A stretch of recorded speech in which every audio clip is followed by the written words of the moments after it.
Boa noite a todos. Hoje tá mais frio, né? Pelo menos aqui, onde eu moro, está mais frio hoje. Vai dar para dormir bem gostoso. Se Deus quiser, será uma linda noite, né, para todos nós. Então, vamos ao nosso culto. Vamos agradecer a Deus por todas as bênçãos que Ele vem nos fazendo, por nos proteger de todo mal, por estar nos dando força e condição de passar por tudo aquilo que nós viemos aqui nesta vida para aprender. Não é nada a mais o que Ele está nos pedindo, somente aquilo que nós temos condições para dar. Que nós possamos sentir essa bênção, esse amparo, e assim nos fortaleçamos ainda mais. Boa noite, Terezinha, que bom você aí, quanto tempo. Seguindo o Evangelho segundo o Espiritismo, o capítulo 5 é Bem-aventurados os aflitos. Nós estamos já no item 27. Deve-se pôr o fim às provas do próximo? Boa noite, Nilce. Então vamos lá trazer Jesus para dentro do nosso lar. Que o nosso sentimento e os nossos pensamentos se elevem a Deus, a misericórdia,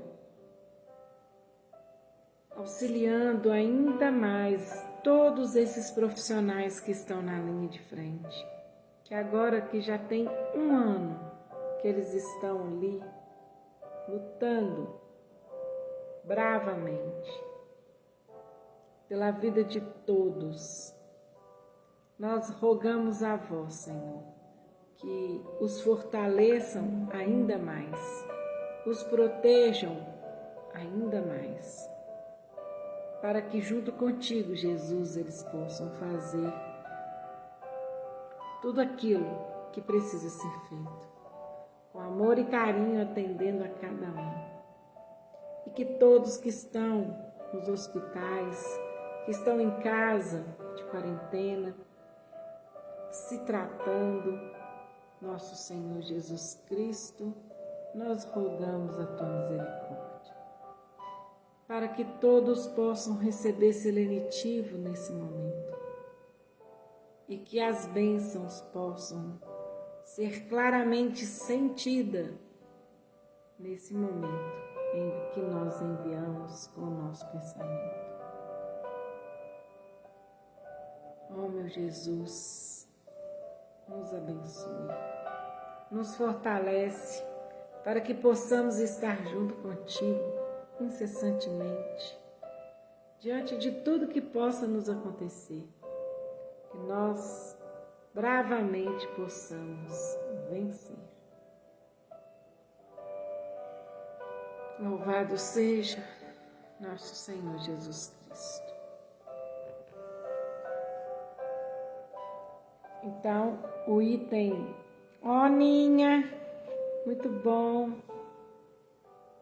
O item 27, deve-se pôr um fim às provas do próximo. Bernardin, Espírito Protetor, Bordeaux, 1863. Antes a música foi muito baixa, agora ficou alta.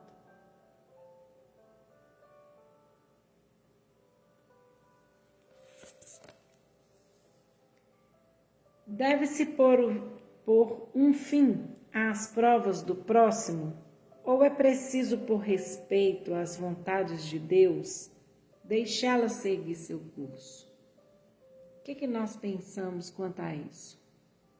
Então, às vezes, as pessoas estão numa miséria moral, miséria material, E aí nós vamos olhar e falar assim, não, eles têm que passar por essa prova mesmo. A gente não precisa fazer nada por eles, não. Eles têm que passar por isso para eles crescerem. Será que nós pensamos assim? Quando a gente chega num lugar onde tem as pessoas morando, debaixo do viaduto, com toda aquela fumaça preta de combustível, sem ter um lugar de ir ao banheiro, de fazer comida, com uma pia para lavar a mão. Boa noite a todos esses que estão chegando aí. Será que a gente, ao encontrar com aqueles mendigos, aquelas pessoas que pedem na rua e estão ali sentados, pedindo, nós podemos julgá-los, nós podemos exigir alguma coisa deles? Principalmente quando a gente fica sabendo daquelas histórias que tem um kit mendigo, que as pessoas vão na rodoviária, chegam na rodoviária e trocam de roupa, vestem um monte de roupa esfarrapada para poder sentar na calçada e pedir. Será que nós temos condição de julgá-los e de falar assim, não, eles têm que passar por isso mesmo? Ou nós podemos fazer algo, facilitar a vida deles? A gente encontra aquelas mães de família numerosa e às vezes estão passando por tanta dificuldade de comida, de condição em casa, moral, porque às vezes tem muita briga. Será que a gente pode olhar e falar assim, não, eles têm que passar isso mesmo, eles vieram aqui para passar por isso? Será que é assim que a gente tem que olhar? Vamos ver o que ele fala? Vamos guardar aí como nós atuamos. Dissemos e repetimos muitas vezes que estais na terra de expiação para concluir vossas provas, e tudo que vos conhece é uma consequência de vossas existências anteriores. É o peso e obrigação da dívida que tendes a pagar. Mas este pensamento provoca reflexões em algumas pessoas, ideias quais é necessário combater, pois poderiam ter consequências desastrosas. Alguns pensam que a partir do momento em que se está na terra para expiar, é preciso que as provas sigam seu curso. Existem menos os que até acreditam que não somente é preciso não fazer nada para atenuá-las, mas que, ao contrário, é preciso contribuir para torná-las mais proveitosas, agravando-as. Aí tem bicho pega, né? Além de eu deixar ele passar pelas coisas que ele está passando, ainda agrava ainda mais um pouquinho. É um grande erro. Sim, vossas provas devem seguir o curso que Deus lhes traçou. Mas conheceis esse curso? Então nós conhecemos o curso que cada um precisa passar nessa condição de provas e expiações? Nós sabemos qual o curso que as nossas provas e expiações vão, onde elas vão chegar? Porque se nós podemos fazer toda mudança na nossa vida a partir dos meus sentimentos, das nossas ações, tudo isso pode mudar? Então, quem somos nós para dizer, não, tem que ser assim? Nós não sabemos onde isso vai chegar. Tudo pode ser mudado. Tudo pode ser transformado.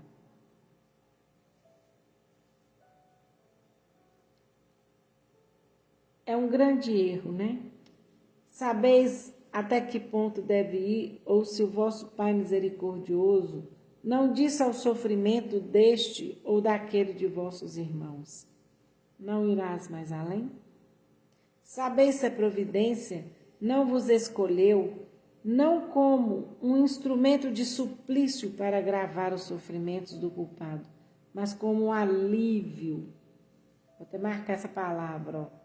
O alívio de consolação, que deve cicatrizar as chagas que sua justiça tinha aberto. Porque nós mesmos atraímos aquilo que nós precisamos passar. Prova de gênero. No livro dos Espíritos, esta questão ela é grande, explicando que tudo na vida vai fazer de forma que nós vamos chegar onde e como e quando nós... Deixa eu reformular. A vida vai nos levar onde nós tivermos a condição de ter essas provas e expiações. Tudo é perfeito na mão de Deus. Então, eu vou ser direcionada para aquele lugar. Eu posso nascer até num berço de ouro. Mas, se eu tiver que passar pela pobreza, tudo vai me levar para esse lugar. Agora, tudo isso pode mudar? Pode, depende das minhas ações. Conforme nós estamos vivendo, tudo isso pode ser modificado. Em vez de eu ficar numa miséria de ir para morar na rua, porque tem muitas pessoas assim, são pessoas do bem, são pessoas que não estão ali se criminalizando, na criminalidade. Eles estão simplesmente num lugar porque ali foi o lugar onde eles conseguiram chegar. Infelizmente. Mas nós podemos aliviar a condição deles. Então, mas como alívio de consolação que deve cicatrizar as chagas que sua justiça tinha aberto. Quando virdes, pois, um de vossos irmãos feridos, não deveis dizer, é a justiça de Deus. É preciso que ela siga seu curso, mas dizei ao contrário. Vejamos que meio nosso Pai misericordioso colocou em meu poder para suavizar o sofrimento do meu irmão. Aí a questão nossa de irmandade, de sentirmos fraternos, sentir para com o outro amor. Porque quando que a gente vai ver uma pessoa que a gente gosta tanto, ela numa condição tão ruim, nós não vamos fazer nada. Assim também nós deveremos fazer para aqueles que a gente não conhece, da mesma forma. Vejamos que o vosso Pai misericordioso colocou em meu poder para suavizar o sofrimento do meu irmão. A palavra-chave é meu irmão. Vejamos se minhas consolações morais, meu apoio material, meus conselhos não poderão ajudá-lo a transpor esta prova com ânimo, paciência e resignação. Aqui pode mudar tudo, porque se a pessoa está ali acabada, né, completamente humilhada, sentindo a pior pessoa do mundo, e nós podemos chegar até ele e fazer com que eles se sintam o quanto eles são capazes de mudar tudo aquilo, já é um grande feito, não é? E quando a gente faz isso, é uma alegria tão grande que chega, aquela alegria que a gente faz ele sentir, retorna assim imediatamente. A gente se sente feliz por fazer isso por nossos irmãos. Vejamos se minhas consolações morais, meu apoio material, Meus conselhos não poderão ajudá-los a transpor esta prova com ânimo, paciência e resignação. Vejamos mesmo se Deus não colocou em minhas mãos os meios de fazer parar esse sofrimento. Às vezes está em nossas mãos parar o sofrimento do outro. Pensemos. Se não me foi dado também como prova ou expiação deter o mal e substituí-lo pela paz. Então, veja só, será que isso não foi eu encontrar com esta pessoa e ter condição de mudar a situação dela ali, não é também minha prova? Aí é mudando o ponto de vista, né? Enquanto que a gente olhava para o outro, que tinha que passar por uma prova difícil, humilhante, nós temos que olhar qual é a nossa prova, que a gente vai ter prosperidade para poder ajudá-lo. Ajudai-vos uns aos outros, sempre em vossas provas. Nunca vos torneis instrumento de tortura para ninguém. Este pensamento deve revoltar todo homem de bom coração, principalmente os espíritos, pois estes devem entender o alcance infinito da bondade de Deus.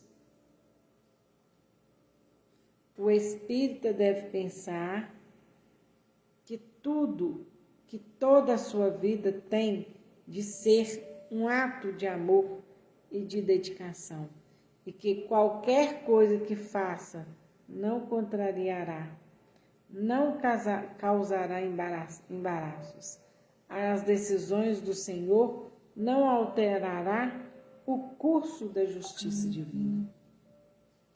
Pode, sem receio, usar todos os seus esforços para suavizar a amargura da expiação do seu próximo, mas somente Deus pode detê-la ou prolongá-la, segundo o julgue necessário. Então, a gente colocar no nosso lugar e Deus no lugar dele, né?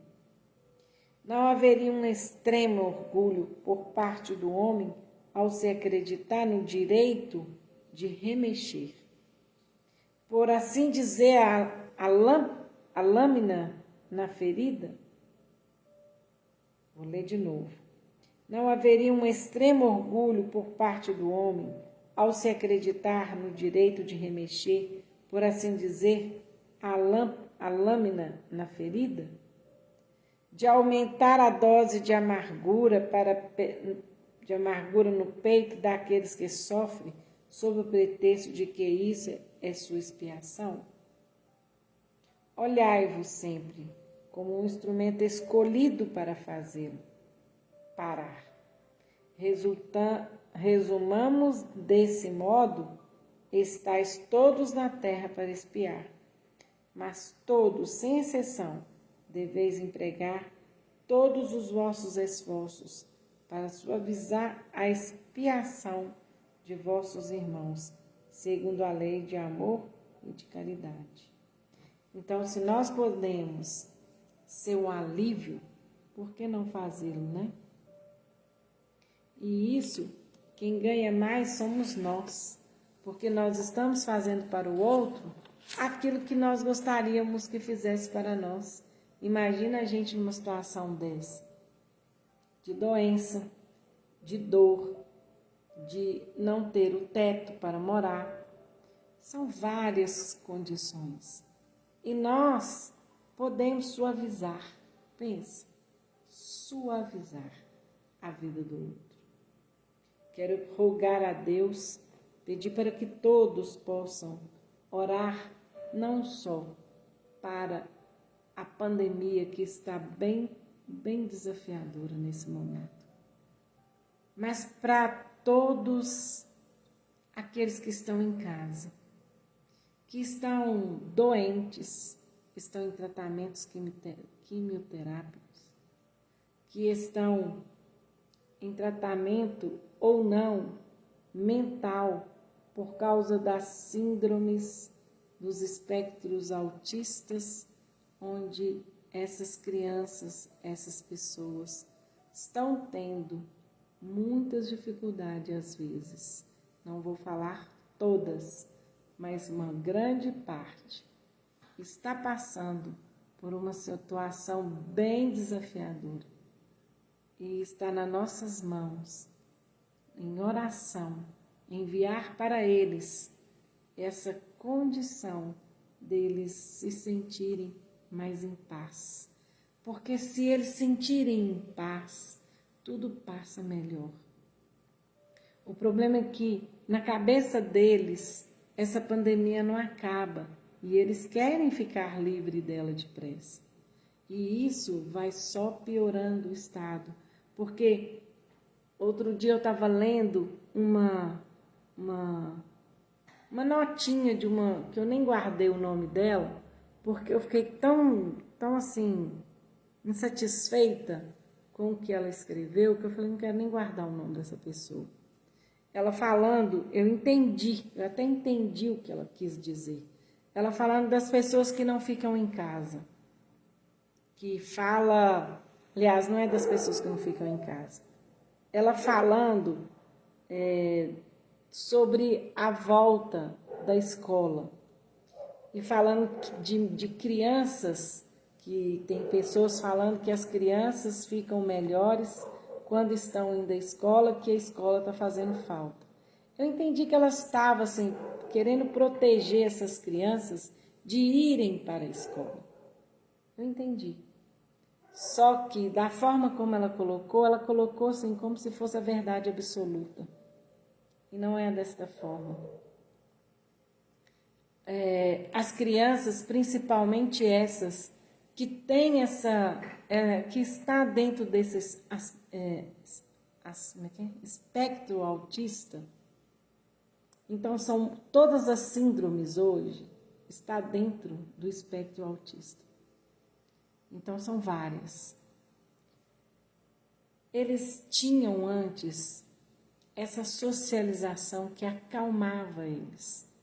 Eles corriam, eles brincavam, eles tinham atividades e de repente foi tirado tudo de uma vez só. Eles ficam muito, não é porque os pais não aguentam eles dentro de casa, porque eu sou uma mãe que eu amo estar junto com meus filhos. Férias, para mim, não é nenhum problema. Mas para essas pessoas que têm espectro autista, para elas não poder sair, não ir fazer as suas atividades, não poder sair para dar uma voltinha no parque,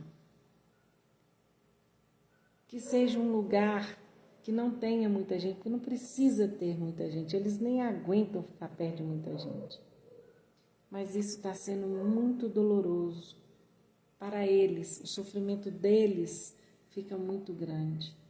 E nós, pais e mães, que vemos o sofrimento deles, nosso sofrimento é ainda maior, porque a gente quer fazer o melhor para os nossos filhos.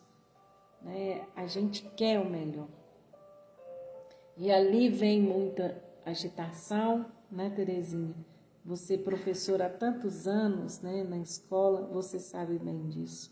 Vem agitação, vem ansiedade, eles começam a se torturar. Eles entram numa condição tão lastimável que por isso que eu estou pedindo oração para todos eles.